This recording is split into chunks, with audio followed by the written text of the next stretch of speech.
All right, guys, so the general election for 2025 has come and gone.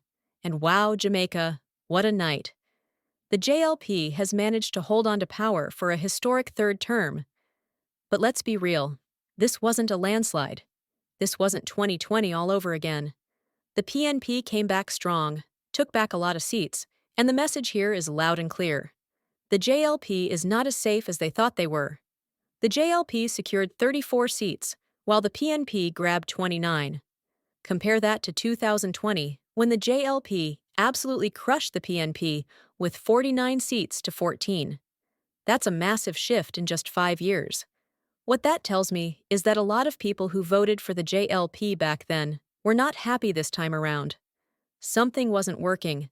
Something in governance, in leadership, in accountability. It didn't connect with the people anymore.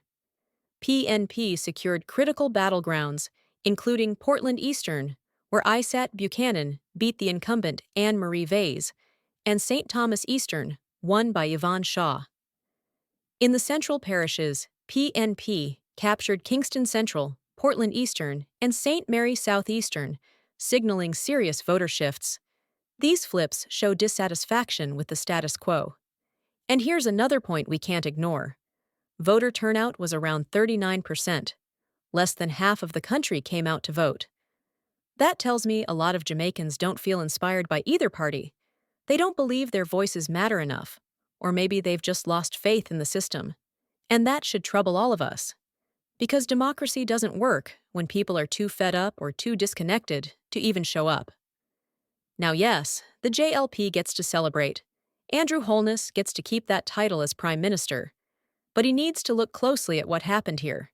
Jamaicans are clearly frustrated, whether it's crime, healthcare, roads, education, corruption scandals. The people are speaking. And if the JLP doesn't course correct, if they don't take accountability in this third term, then guess what? That support will keep slipping away. On the flip side, the PNP should take this as a sign of life.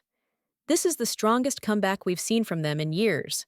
Mark Golding and his team clearly reconnected with some communities that had abandoned them in 2020. But they also need to prove they can be more than just the protest vote. People want vision. They want real solutions, not just criticisms of the JLP.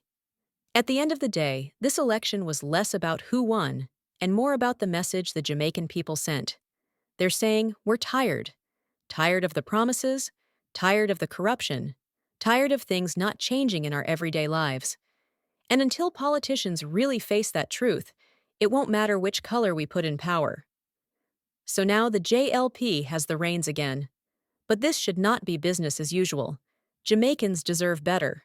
We need accountability, we need transparency, and we need results. What do you think? Do you believe the JLP can turn things around in this third term? Or is this the beginning of the end for them? Drop your thoughts in the comments and make sure to subscribe, because we're going to keep breaking down what this election really means for Jamaica.